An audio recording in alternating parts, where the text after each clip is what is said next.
শুভেচ্ছা সকলকে। আমাদের আজকের নামোনিক্সটা হচ্ছে স্টেশন নিয়ে।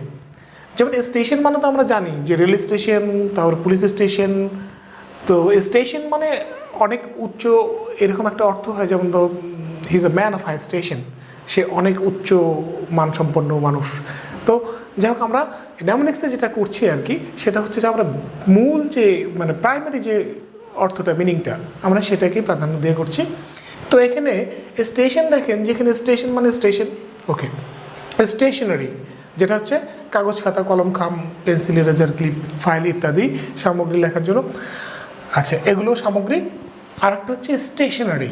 স্টেশনারি হচ্ছে স্থির, নিশ্চল বা চলাচল করে না, এইরকম কোনো কিছুকে আমরা বুঝাই। একটু ব্যবধান এখানে আমাদের যেটা আছে, স্টেশন তো আমাদের স্টেশন, সেটা তো আমাদের মনেই থাকবে, স্টেশন আমাদের মনে থাকবে।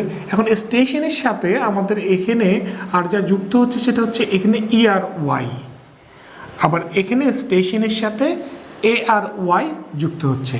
তাহলে এই দুটোকে আমরা যদি একটু ন্যামনিক করি তাহলে আমাদের মনে থাকবে। তো আমরা এইভাবে করতে পারি যে এখানে স্টেশনারিতে আমাদের কি পাওয়া যায়, কাগজ, খাতা, কলম ইত্যাদি।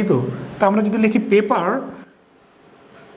PAPER, এই যে ER, এই ERটা আসলে এই ER আমরা এভাবে মনে রাখতে পারি যে পেপারের ER আছে, তো এই ER তাহলে স্টেশনারি। আবার স্টেশনারি এখানে দেখেন, এখানে আমরা নামনিকটা কী করতে পারি, যেমন এটা স্থির, নিশ্চল, চলাচল করে না। যদি লিখি চলাচল করে নাটা ইংরেজি দিয়েই লিখলাম, এনে না। তো এই যে এনে না, সেই নাটা আমাদের এইখানে আছে, এনে না, তাহলে চলাচল করে না। ছবিটার দিকে 5 সেকেন্ড তাকিয়ে থাকি, তাহলে মনে থাকবে।